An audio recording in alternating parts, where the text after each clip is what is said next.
भगवान अघासुर नाम के राक्षस का वध किया और एक धेनुकासुर नाम का राक्षस आता है, उसको भगवान ने मारा। कालिया नाग के फन को कुचल करके भगवान ने कालिया नाग के माथे पे नृत्य किया और कालिया नाग को यमुना से भगा करके सीधे यमुना के रास्ते रमणक द्वीप पे भगा दिया। क्योंकि कालिया नाग इतना विषैला था, उसके विष से पूरी यमुना जी खौलती रहती थी। नागिनियों ने माफी मांगी, कहा प्रभु हम तो जीव जंतु हैं, आपके बारे में क्या जाने। कालिया फन 1000 से भगवान से लड़ाई किया और यशोदा मैया का हाल बेहाल, मेरे लल्ला को कोई बाहर निकाल दो, मेरे बच्चे को कोई बाहर निकाल दो। इस प्रकार यशोदा मैया का उधर हाल बेहाल। दावल नल नाम का एक राक्षस आया, अग्नि को फैला दिया, भगवान ने पूरी अग्नि को निगल लिया। फिर एक बार भगवान चीर हरण की कथा होती है। क्यों चीर हरण किया? क्योंकि नग्न अवस्था में स्त्रियों को जल में नहीं जाना चाहिए। नग्न अवस्था में स्त्रियों को जल में नहीं जाना चाहिए, क्योंकि वहां पर वरुण देवता का स्थान होता और जलचर भी रहते, जीव जंतु रहते। इसलिए पति बनाने के लिए, देवियां पूजने के लिए गई। कात्यायनी महाभागे महायोगिंदेश्वरी नंद गोप सुतम देवी पति में ते कुरु ते नमः। नंद गोप सुतम, मेरे पति बने। नंद के जो गोपाल कृष्ण है मेरे पति बने।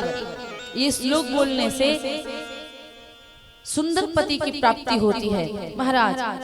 तो भगवान ने शर्त रखवा लिया, पहली बात तो कभी भी नग्न अवस्था में आपको कभी स्नान नहीं करना। महिलाओं को जल में नग्न अवस्था में जाना ही नहीं चाहिए। ब्राह्मण जो थे ना, भगवान गैया चराने गए तो कहा जाओ भोजन ले आओ, तो ब्राह्मणों ने अपनी पत्नियों को अंदर बंद कर दिया।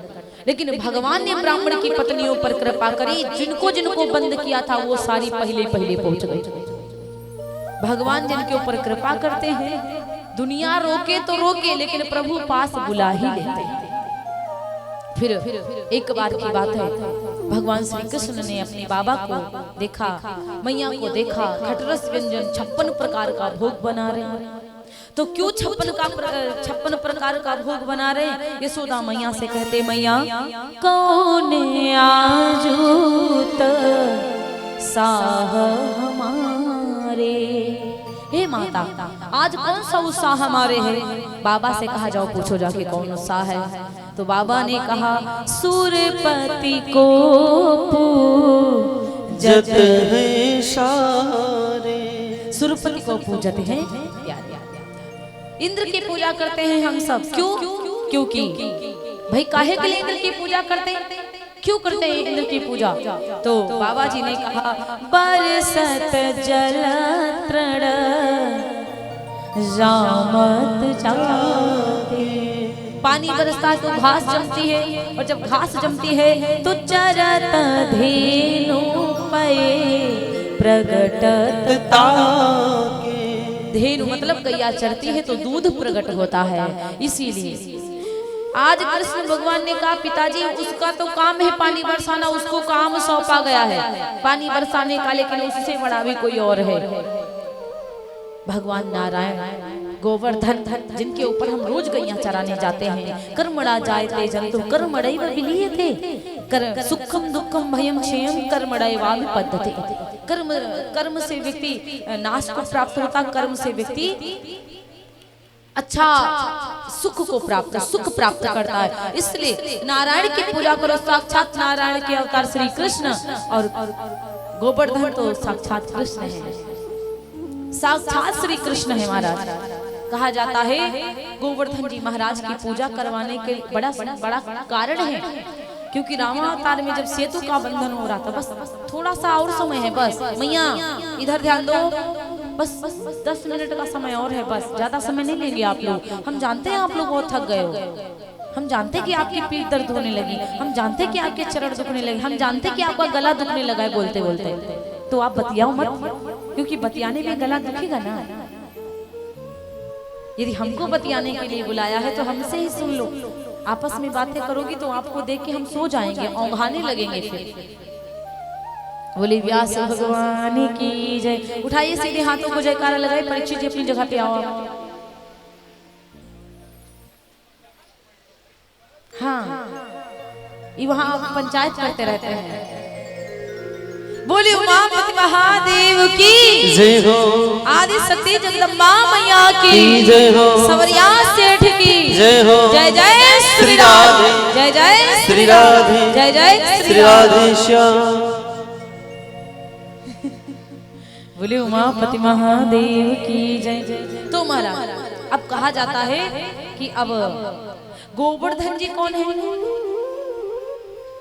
कई कारण हरि अनंत हरि कथा अनंता कहि सुनहि बहुविधि सब संता। भगवान की कथा अनंत। सेतु का बंधन जब हो रहा था तो हनुमान जी ने सोचा कि लाओ कोई बड़ा पहाड़ लेके आवे और रख दे तो एकदम से बंध जाएगा। तो एक पर्वत से जाकर रिक्वेस्ट किया, बड़ा रिक्वायरमेंट करते हैं कि बाबा आप मेरे संग चलो, भगवान के काम आओगे, भगवान के दर्शन पाओगे, तुम भगवान के दर्शन करवाऊंगा। उसने कहा भगवान के दर्शन करवाने हैं तो भाई चलो चलो चलो। अब भगवान के दर्शन करने के लिए वो पहाड़ हनुमान जी के हाथ पे आ गया और जैसे वृंदावन हनुमान जी आए तब तक उधर पता चल गया सबको, हनुमान जी को पता चल गया कि सेतु का बंधन हो चुका है। समझ नहीं पा रहे हैं। जब सेतु का बंधन हो चुका है तो फिर महाराज अब ये पहाड़ लेकर वहां तक के क्या करने जाएंगे भाई? अब क्या करने जाएंगे? तो पहाड़ को उतारने लगे हनुमान जी। तो गोवर्धन पहाड़ बड़ा गुस्सा हो गया कि बंदर तू मुझे लेके आया भगवान के दर्शन करवाने और रास्ते में उतार रहा है,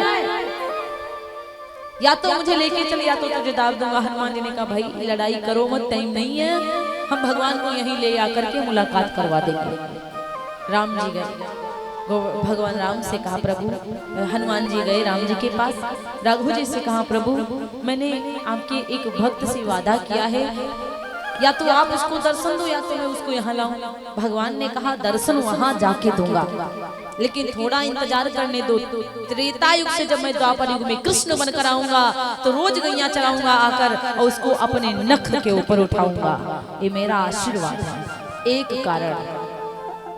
दूसरा कारण और है, तुम्हारा समय के हिसाब से हम बता रहे हैं। जो दूसरा कारण है गोवर्धन जी महाराज का, तो जो संत महाराज है अगस्त्य जी महाराज, क्या हुआ? बोली व्यास भगवान की जय, आदि शक्ति जगदम्बा मैया की जय, उमापति महादेव की जय। जय जय श्री राधे, जय जय श्री राधे, जय जय श्री राधे श्याम।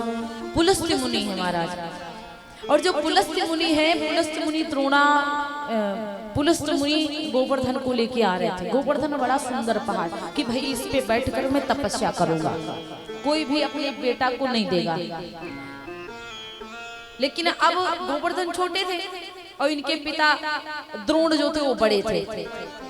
बड़ा द्रोणाचल पर्वत है, मंदराचल पर्वत, द्रोणाचल पर्वत, हिमांचल पर्वत। तो अब उससे कहा कि भाई अपने पुत्र गोवर्धन को दे दो।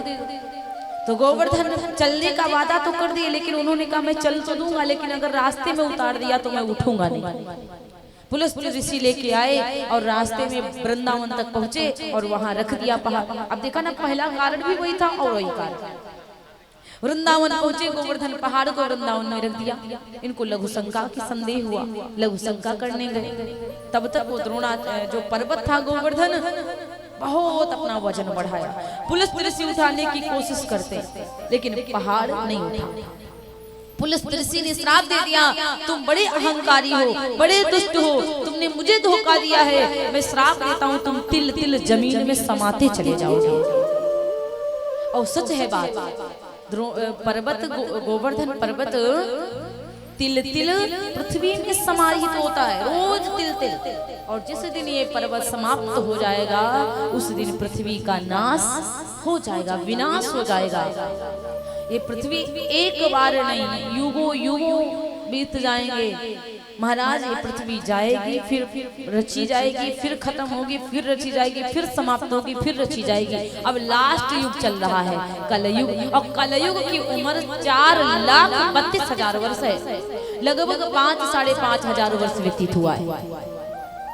इतना पाप होने लगा है। अभी कलयुग बैया बैया चल रहा है भैया, अभी कलयुग बैया बैया चल रहा। अभी कलयुग बढ़ेगा तो देखना कितने पापी हो जाएंगे धरती पर। भगवान नारायण को भृगु मुनि का श्राप है कि राक्षसों को तुम चाहे कितना इस पृथ्वी से मिटाओ, राक्षस मिटने वाले नहीं है। पहले तो एक रावण लंका में था, अब रास्ते गली गली में रावण घूम रहा है। पहले एक कंसा था, आजकल हर मामा कंसा बना जा रहा है। तो महाराज आज बहुत मैंने ना देखा, बताया था परसों शायद बताया था, एक बकरी को ऐसे नोच नोच के, जिंदा बकरी को व्यक्ति खा रहे, देख के रूह कांप जाती है। एक बच्चों में झगड़ा हुई और एक व्यक्ति उठा करके उसको पटक दिया, बच्चे को मर गया तुरंत। ऐसे ऐसे पापी धरती पे जन्म ले चुके हैं महाराज। ऐसे पापियों को भगवान इसलिए नहीं बुलाते, जब बढ़िया सा घड़ा भर जाएगा तब इसकी धुलाई कुटाई धुनाई दोनों ऊपर बुला के करोगा। अच्छे भक्तों को इसीलिए भगवान बुला लेते कि भैया तुम भाई अच्छे के अच्छे रहो, बुरे ना बन जाना, इसलिए भगवान जल्दी बुलाते। और दुष्टों को जल्दी नहीं बुलाते, जितना पाप कर ले उतना बड़ी है तुम्हारे लिए। धोबी के यहाँ कपड़े दोगे तो पटक पटक के धुलता है, धुलाई धुनाई कुटाई दोनों करता। जितना ही गंदा काम करेंगे उतना ही धुलाई धुनाई कुटाई भगवान ऊपर करेगा। जिंदगनियां गवाए दई राम नहीं जाना, गलत करते करते जिंदगनियां गवा दई भगवान नहीं जान पाए। बड़ी कृपा भगवान की उन भक्तों के ऊपर होगी, कम से कम आज यहाँ बैठे तो हैं, आकर के यहाँ व्यवस्था तो देख रहे हैं, यहाँ कथा तो सुन रहे ना, बड़ी कृपा उनके ऊपर है। और ये जो पुण्य कर रहे हैं आप लोग, ये जो अपने लिए कमा रहे हैं, ये आगे फायदा करेगा, नुकसान करने वाला नहीं। शादी विवाह में जाओगी और आपका भगवान चित्रगुप्त जी नहीं लिखेंगे, लेकिन जो कथा में समय दे रही हो ये जरूर लिखा जाएगा। इस प्रकार से महाराज कहा जाता है कि भगवान ने कहा कर्म के अनुसार हर व्यक्ति, कर्म के अनुसार व्यक्ति फल पाता है। और ये तो कर्म है उस इंद्र का पानी बरसाने का। इसलिए प्रभु आप एक काम करो, इसकी पूजा बंद करके इंद्र की पूजा बंद कर चलो गोवर्धन की पूजा करो। अब जब गोवर्धन जी की पूजा करवाने की बात आई तो भाई नंद बाबा तो बहुत मानते। नंद बाबा जानते कृष्ण को साक्षात नारायण है, ये यशोदा नहीं जानती है। और जिस दिन जानेंगे उस दिन खिड़की में बिठा दिए जाएंगे, भैया बैठो, 2-4 बार माखन खिलाया जाएगा, बाकी छूट है। पूरा दिन पंखा चला दो, जैसे लल्ला बैठे थे ऐसे बैठो। इसलिए भगवान कभी अपना प्रमत्व जनवाते ही नहीं है मैया यशोदा को, मैं भगवान हूँ, वरना जो माता प्यार दे रही है वो दे नहीं पाएगी। भाव के भूखे हैं भगवान। आज नंद बाबा ने कहा जो कृष्ण कहेगा वही होगा महाराज। आज गैयन के ऊपर, बैलन के ऊपर बैलगाड़ियां, पीछे बैलगाड़ियां, सब सामान रखवाया, 56 प्रकार का भोजन रखवाया और गैयन को सजाया, सींगन में सोना चांदी लगवाया, सुवर्ण निर्मित पिसाड़ स्वरूपा रूप समृद्ध खुराघृत हारा, गले में हार पहनाया, खुरों में चांदी लगाई, किंकड़ी प्रकर झनकरती युक्ता नच की निच तयो रुचि मांचना। खुरों में चांदी लगाई और सींगों को सजाया, गले में हार डाला और इतनी सुंदर गैया सजी, सब तख्ता धीरे धीरे जा रहे हैं, सब धीरे धीरे जा रहे हैं। और जब धीरे धीरे जा रही हैं तो महाराज श्री गोवर्धन जी के पास में 56 प्रकार का भोग लेकर के पहुंचे। बोली व्यास भगवान की जय। आराम से आइए।